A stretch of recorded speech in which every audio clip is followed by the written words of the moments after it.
Turma, continuando com a unidade 2, página 94. Continuamos vendo a lição 8, que tem como principal texto, o Guaraná. Então, turma, observem que na aula anterior fizemos algumas atividades relacionadas à interpretação de texto. Vimos o que é texto descritivo, vocês pesquisaram e acharam. Porém, observem que eu tenho um detalhe a fazer. Por exemplo, questão B. Quantas partes tem o texto? E qual o assunto de cada parte? Turma, óbvio, que nesse texto ele está dividido. Por que, professor, você não sabe disso? Porque, observem, turma, que nessa imagem que eu estou mostrando para vocês, existe 3 separações. Como é que você sabe? Porque está em vermelho, turma. Olhem lá quais as divisões. Por exemplo, temos a primeira parte, que é o Guaraná, a segunda parte, que é difusão e aproveitamento econômico, e a última é classificação científica, turma. Às vezes a pergunta, ela já está relacionada ao texto e está bem mais clara porque ela deixa pistas, detalhes. Então vocês têm que prestar um pouco mais de atenção na hora da leitura, porque as perguntas são respondidas através dos textos, através de imagens, então tudo conta na hora de responder as questões corretamente. Entenderam? Turma, então para mostrar que vocês aprenderam novamente, iremos responder 2 questões hoje, tá bom? Apesar de ter a C e a D, vocês já responderam. Porém, vamos responder agora, da página 95, a letra E e a letra F, tá bom? Então, letra E, explique como os índios preparavam o Guaraná para beber. E F, em que região do país o guaranazeiro é cultivado? Turma, tudo está no texto, bem pequenininho. Vocês conseguirão procurar no livro e responderão no caderno, ok? De maneira organizadamente. Turma, na página 98, veremos novamente o que são adjetivos pátrios. Vocês ainda lembram que eu passei um vídeo e também respondemos as questões lá da página 71. Vimos muito bem sobre os estados brasileiros e como são os adjetivos pátrios de cada um. Porém, agora nessa página 98 veremos a questão de número 10. Turma, então, os adjetivos pátrios também se referem a países, tá bom? Não só os estados, como vimos, por exemplo, quando eu perguntei quem nasce em Roraima é o quê? Roraimense, né? Porém, acontece isso também com os países, como por exemplo, a cupana é típica da Venezuela. Logo, se eu usar o adjetivo pátrio na palavra venezuelana, ficará como, turma? A cupana é venezuelana. Então, observe que a maioria dos adjetivos pátrios, a maioria, pátrios relativos a países é formado com os sufixos ano, final pode acompanhar também o a, e o es acompanhado ou não de a, tá bom? Então, para ficar bem mais prático, observem esses 2 exemplos. Então, temos Angola. Então, Angola é um país da África, não é isso? Se quisermos usar o adjetivo pátrio para Angola, como é que ficaria? Ficaria angolano ou angolana, ok? E a palavra França, que designa um país. Se eu quiser usar o adjetivo pátrio para a França, como é que ficará? Ficará francês ou francesa. Observe que foram acrescentados sufixos que estão acima. Observem, o ano e o es nessas 2 palavras. Uma compondo corretamente cada uma, ok? Angola, angolano, francês e de França, não é isso? Então, ok. Vamos usar a questão A. Use o sufixo e escreva adjetivos pátrios desses países. Turma, exemplo. Vamos lá. Adjetivos pátrios da Bolívia. Quem nasce na Bolívia é boliviano.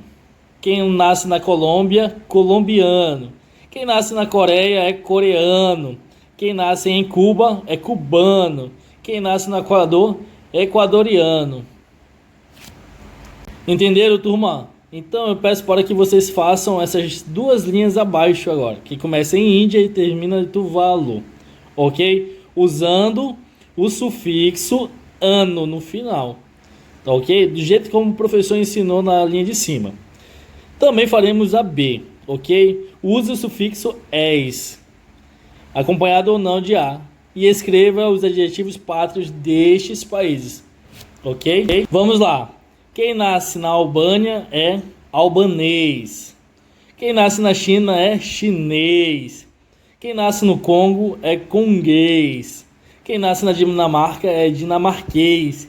Quem nasce na Escócia, turma, é escocês. Ok? Perceberam como é acrescentado? Então agora vocês farão essas duas outras linhas que começam em Finlândia e terminam em Senegal, ok? Então façam o caderno de vocês de maneira bem organizada, tá bom, turma? Que eu possa entender letras legíveis e grandes, por favor. Não exageradamente, mas uma letra ali que depois aqui eu possa ver, tá bom? Turma, então, página 101, ponto 15, tá bom, turma? Observe que é um exercício que já fizemos outros exemplos atrás, né? Há algumas aulas atrás. Porém, aqui ele já faz novamente para que vocês aprendam mais e exercite a mente de vocês. Diz assim o ponto 15. As frases abaixo estão no passado, mas são diferentes. Então, observe que elas estão diferentes. Principalmente aonde? Nos verbos, tá bom? Então, observem, achem um verbo e aí vocês irão perceber qual a diferença. Os índios prepararam uma bebida com o guaraná. Essa é a primeira frase. Vocês viram lá o verbo, como é que ele está? Prepararam. E a outra frase diz o quê? Os índios preparavam uma bebida com o guaraná. Viu a diferença do verbo? Como ele muda? Porém, eu peço agora que vocês, já que uma vez que analisamos essas frases e achamos o verbo, turma, vocês irão fazer o reconhecimento, tá bom? Como? Fazendo a questão A e B. O que diz a letra A? Copie a frase que indica uma ação ocorrida em um momento determinado do passado. Deu para entender? Algo que aconteceu, tá bom? Em um momento determinado. Foi aquele ponto e pronto, não aconteceu mais, tá bom? E a letra B diz o quê? Copie a frase que indica uma ação que se repete no passado. Algo que acontecia com frequência. Então vocês irão analisar e vocês perceberão que existe uma atividade que ela está que aconteceu, né? E então vocês analisarão cada uma das duas frases e responderão a letra A e a letra B, tá bom, turma? Muito fácil, lendo vocês percebem qual a principal diferença, né, através do verbo, e qual que estava se repetindo e o que aconteceu em um momento, tá bom? Turma, continuando na página 111, o que leremos é que o ponto 17 diz o quê? Mostre que você aprendeu, ok? Escreva uma frase para contar. Letra A. 3 coisas que você fazia com frequência aos 5 anos. Então vocês irão lembrar e ver o que vocês faziam há 5 anos atrás. Então, 5 anos, né? Para quem tem 10 anos. Para quem já fez 11, 12, vai ter que lembrar o que fazia assim quando tinha 5 anos, ok? Então vamos lá.